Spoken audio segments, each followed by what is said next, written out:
Olá, tudo bem? Compra da Oi Imóvel deve ser concluída até maio, é o que diz a TIM Brasil. O novo CEO da TIM Brasil, Alberto Griselli, afirmou que espera concluir a operação de aquisição de ativos móveis da Oi até maio. Isso significa dizer que a saída em 31 de março já era, ok? A saída de 31 de março já era, caso esteja certo o CEO da TIM. Ele espera concluir a aquisição dos ativos móveis da Oi até maio, ou seja, vai precisar do mês de abril. O mês de abril. Vamos falar sobre isso no vídeo de hoje. Bem-vindo ao canal Viver de Renda, se inscreva no canal, deixe seu like e compartilhe com os amigos. Nos acompanhe no Instagram, Viver de Renda Canal. Sou Cláudio Faleiro, formado em administração, consultor de empresas e investidor na Bolsa desde 2006.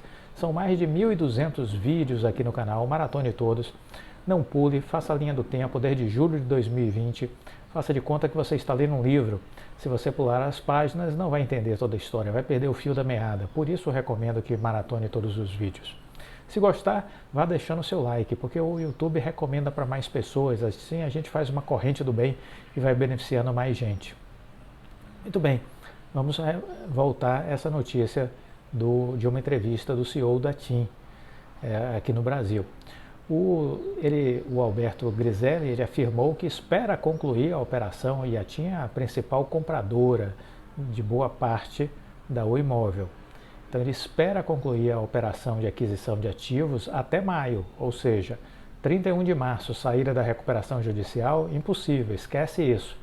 Deve vir alguma notícia nos próximos dias falando sobre isso de forma mais clara, mas até 31 de março, saída de recuperação judicial, não vejo nenhuma possibilidade. O negócio, a venda da Oi Imóvel, já recebeu o aval do Conselho Administrativo de Defesa Econômica, o CAD, e prevê o fatiamento da divisão móvel da Oi entre TIM, Vivo e Claro, numa operação que vai totalizar 16,5 bilhões de reais, lembrando que a TIM é a compradora da maior parte da Oi Imóvel. O prazo que estamos colocando aqui internamente é até maio. De fato, estamos chegando lá, disse Griselli em entrevista na última sexta-feira, não desta agora, da semana anterior, dia 18. Então foi o que ele disse. A Oi já dividiu o conjunto de ativos em 3 sociedades de propósito específico, uma para cada comprador, e agora as operadoras precisam verificar se cada sociedade de propósito específico é compatível com o que foi adquirido. Então a parte da Oi foi concluída, mas cabe agora a cada uma das empresas, TIM, Vivo e Claro, ver se os ativos que foram disponibilizados são os que estão previstos no acordo de compra e venda, né? Então existe aí um trâmite agora que não depende da Oi, que depende de cada um dos compradores. Por isso que o presidente da TIM está dizendo que até maio deverá estar concluído este processo, ou seja, março esqueça, não terá saída de recuperação judicial em março. Podemos pensar em abril, é uma possibilidade. Maio pode ser um outro cenário? Também é. Então vamos aguardar. Temos aí uma possibilidade de terminar a recuperação judicial no final de abril ou no final de maio, né? Final de abril ou final de maio. Estamos nesse processo, disse o presidente da TIM. Na medida que estivermos confortáveis e tivermos os elementos para dizer ok, é isso aí, acontece o negócio. E depende deste ok, é isso aí, para que a Oi então diga que os trâmites foram concluídos, ela receba o dinheiro e pague alguns credores com esse dinheiro que ela tem a receber. Desses 16,5 bilhões, 12 bilhões serão canalizados para o pagamento de dívidas. Creio que ao fazer esse ajuste interno é que a Oi vai então pedir ao presidente, ao juiz que cuida da recuperação judicial da Oi para que encerre a RJ, né? Antes disso não haverá esse pedido. Então estamos aqui falando apenas, veja vocês, com relação ao Oi Imóvel, que será talvez necessário abril ou alguns dias do mês de maio. O que o presidente da TIM diz é que deve ser concluída até maio. É isso que ele está dizendo. Então vamos aguardar. Por enquanto é isso que nós temos de certeza, de que até maio vai ser concluído o processo. Até quando de maio? Essa é uma questão que não está posta. Até quando de maio? Início de maio? Até a primeira quinzena de maio? Até o final de maio? Até quando de maio? Não está dito. Ele não colocou essa expectativa de projeção.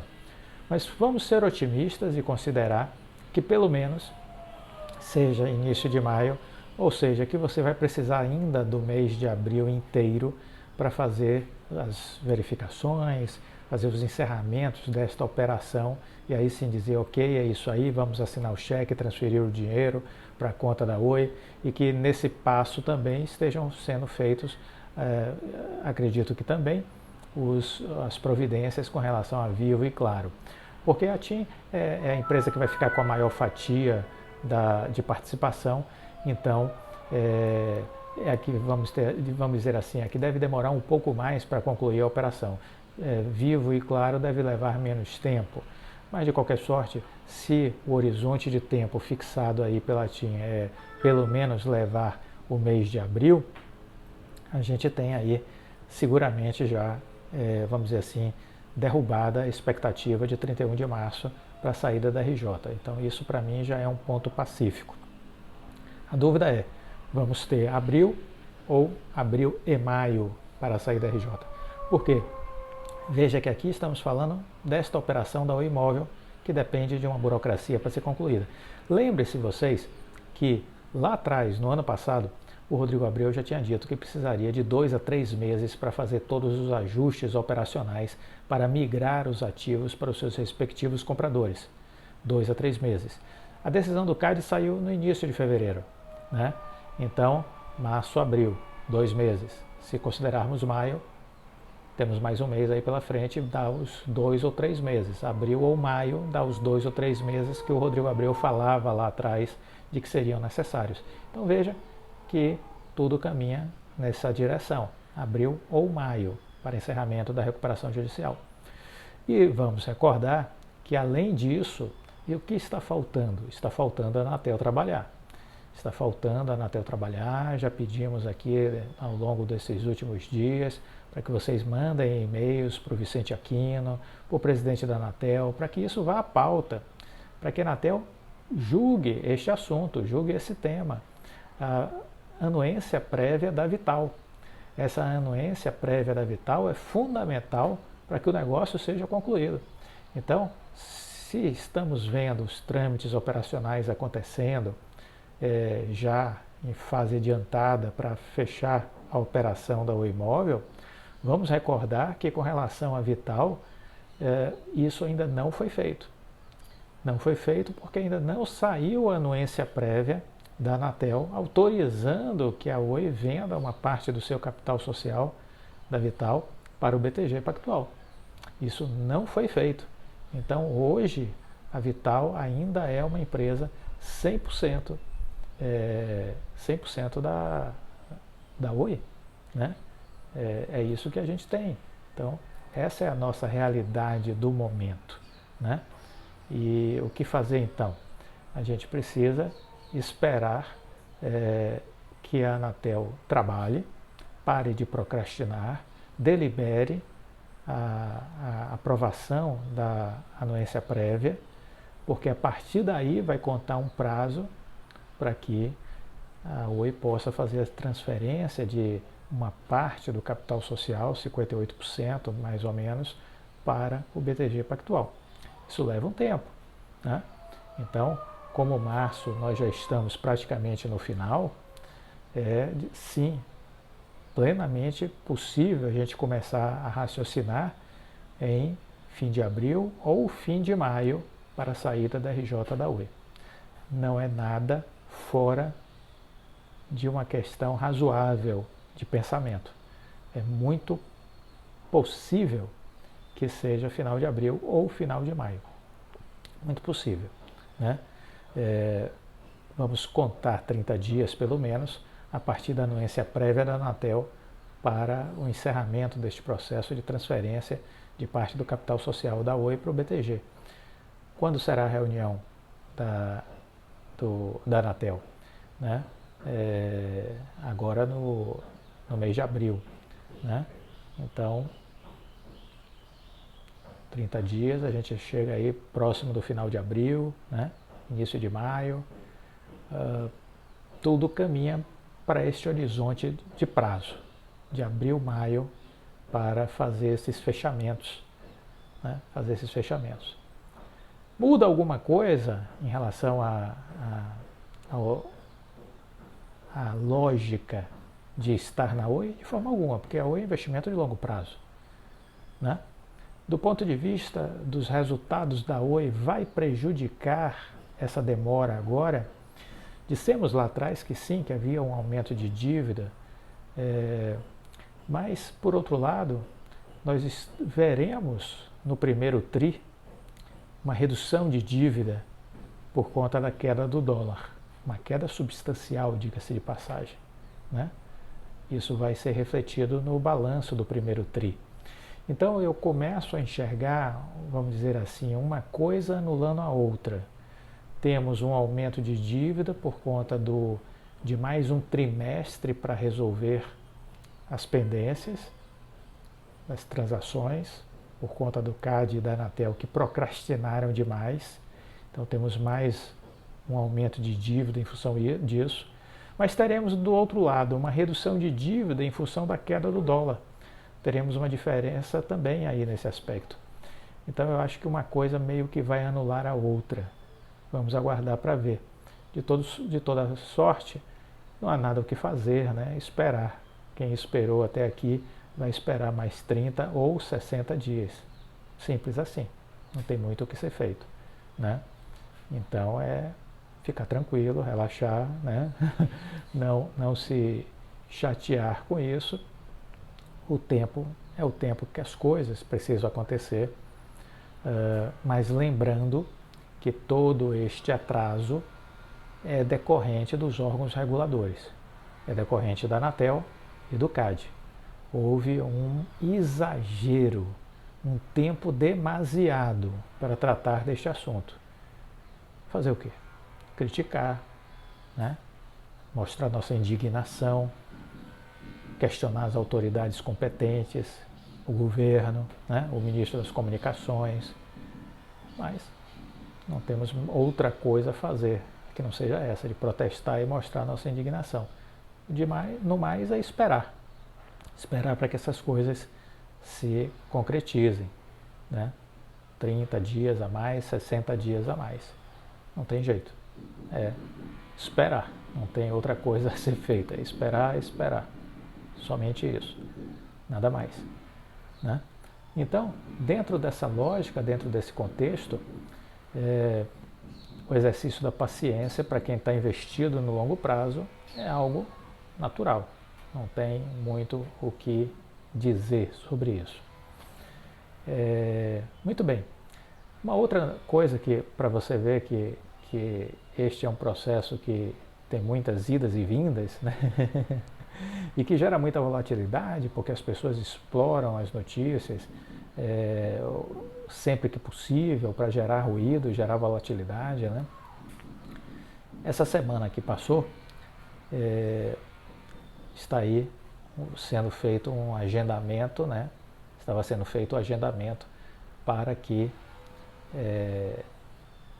o Senado pudesse sabatinar o candidato à presidência, a nova presidência da Anatel. Né? E aí, tudo aparentemente tranquilo, só que não.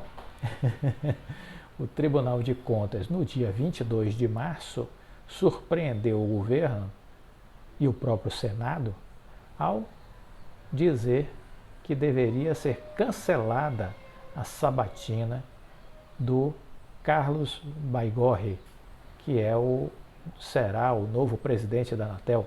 Né? E isso gerou um mal-estar, foi uma grande surpresa. Né? Isso foi divulgado logo nas primeiras horas aí do dia 22 de março, né? O TCU surpreendeu o Ministério das Comunicações e o Senado em decisão tomada no dia anterior, no dia 21, à noite, veja vocês, e nessa decisão eles mandaram suspender a sabatina de Carlos Baigorre para a presidência da Anatel. O governo e o Senado tentaram aí construir alguma solução para o problema, que teria dois caminhos.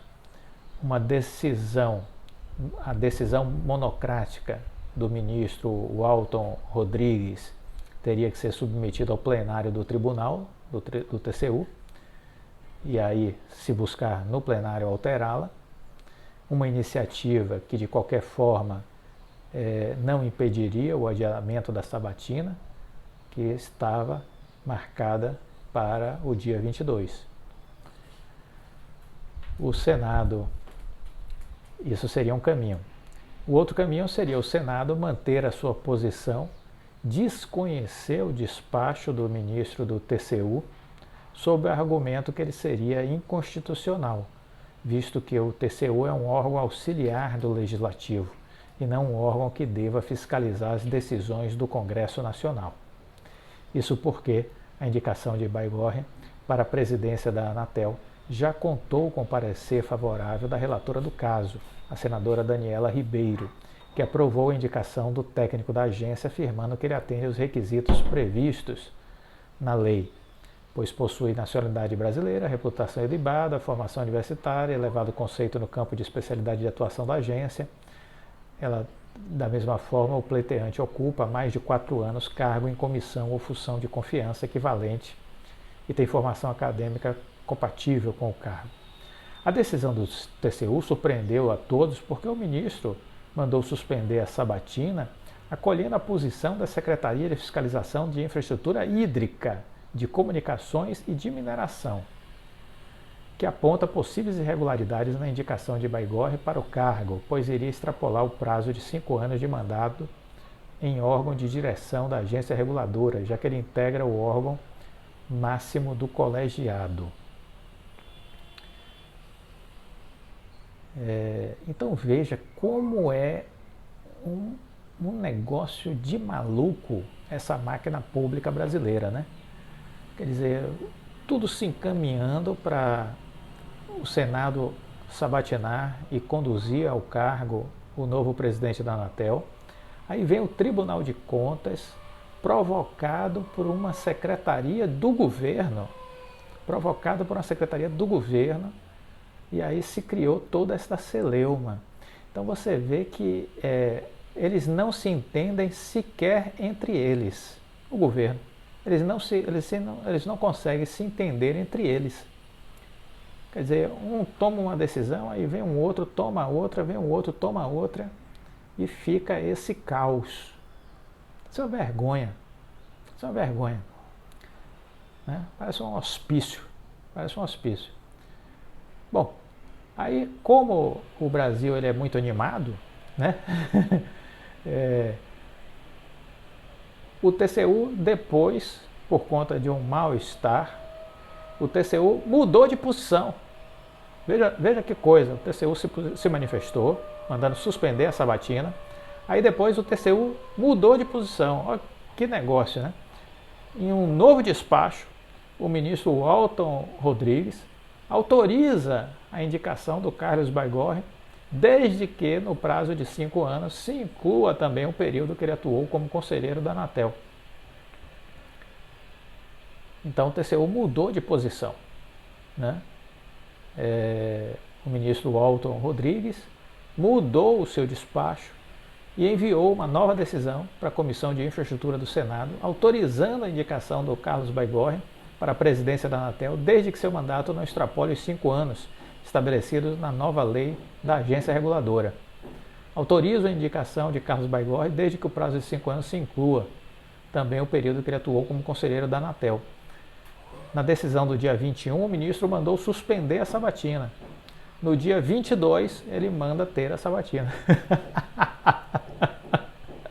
Ó, Isso é um hospício, diga se não é. Diga se isso não é um hospício. É um hospício chamado Brasil. Essa turma é toda ensandecida. Os caras não sabem fazer um ó com copo. Essa é a verdade. Entendeu? Eles não são pessoas responsáveis, não são pessoas lúcidas, inteligentes. Definitivamente não são. Porque você vê, toma uma decisão à noite e de manhã já tomou outra. Faz sentido isso para você? Para mim não faz. Para mim, eu não consigo enxergar essa dinâmica da máquina pública se repetindo no meio privado. 30 anos, né, que eu trabalho como consultor de empresas e tudo, não consigo enxergar, nunca vi coisas assim nas empresas. Nunca vi coisas assim nas empresas. Então, é isso, quer dizer, é muita confusão. Aí depois do TCU liberar, o negócio vai adiante, né? O presidente da Comissão de Infraestrutura do Senado, Dário Berger, decidiu então que a sessão para sabatinar o Baigorre não seria mais no dia 22. Marcou para o dia 5 de abril. 5 de abril. Então, foi marcada para abril a sabatina de Carlos Baigorre. Serão realizadas durante a semana de esforço concentrado, diversas temáticas serão tratadas e essa foi uma decisão do presidente da Comissão de Infraestrutura do Senado, Dário Berger.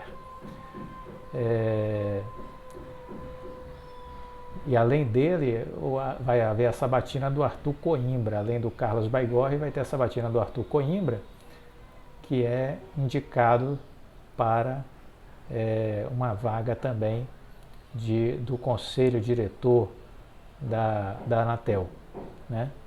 A sabatina foi marcada para 5 de abril. Berger justificou a não realização da sabatina no dia 22, em razão do esforço concentrado que será no período de 4 a 8. O esforço concentrado está marcado, as sabatinas serão realizadas em praticamente todas as comissões e as votações seguiriam no dia seguinte ao plenário para a deliberação final. Ora, mas o que uma coisa tem a ver com a outra, né? Você vê que a lógica deles é toda truncada. Não estava marcado para hoje? O problema não era a decisão sem sentido da noite anterior, da suspensão da sabatina por parte do TCU? O ministro do TCU não reconsiderou e saiu com uma nova decisão? Por que não manteve a sabatina para o dia 22? Não, joga para frente, entendeu? Porque essa é a mentalidade do poder público, procrastinar. Procrastinar é algo que dá imenso prazer aos políticos, às pessoas que estão dentro da máquina pública, entendeu? Urgência não existe. Esse negócio de urgência, zero. A não ser que seja para os seus próprios interesses. Aí é para ontem. É para ontem. Agora, discutir coisas que podem ser importantes para uma empresa, para a sociedade, ora, que importam eles? Que importam eles? É assim que eles pensam, viu? É assim que eles pensam. Então, numa reunião semipresencial na Comissão de Infraestrutura, os pareceres dos relatores foram lidos, os indicados apresentados, a discussão, os questionamentos, o debate que precede sempre as sabatinas, vou deixar para que aconteça durante o período de esforço concentrado. Vamos jogar isso mais para frente, né? Quem está com pressa? Por que a pressa? A pressa é inimiga da perfeição. E aí anota o nome do senador Berger, como é o nome da criança? Dário Berger é o nome da criança. Depois entra na página dele do Instagram, dá um alô para ele, dá um oi, porque ele adiou a indicação do presidente da Anatel, que seria hoje não, seria dia 22, adiou para o dia 5 de abril. Porque esse negócio de pressa não está com nada. Dário Berger, anota aí, viu? Para dar um oi para ele. E vamos lembrar dessa confusão, né? Quer dizer, veja que confusão que foi o TCU, né? Quando a gente pensa que está tudo calmo, surge um negócio que você nem espera, o TCU. Despacho do ministro Walton Rodrigues. Olha o nome, Walton Rodrigues. Teve uma medida cautelar suspendendo a indicação do Carlos Baigorre. Minutos antes da hora marcada para o início da sabatina, Rodrigues mudou seu despacho, autorizando a indicação de Baigorre para a presidência. É realmente um hospício esse Brasil, viu? É difícil, muito difícil o Brasil, mas o culpado é você que está me assistindo, você é culpado, eu, todos nós. Porque é a gente que vota no Dário Berger, é a gente que vota em cada um desses políticos que ocupam algum cargo. Eles não chegam lá por obra do Divino Espírito Santo, de forma alguma. Deus não vai se envolver com isso. Se eles chegam lá, é culpa sua, é culpa minha, né? Que a gente põe eles lá. Que isso é que nem aquela história do jabuti e árvore, né? Ele não sobe. Então se tá lá é porque alguém botou. Muito bom. Gostou do vídeo? Deixa o like, compartilhe com os amigos. Tenha um ótimo sábado. Fique com Deus e até a próxima.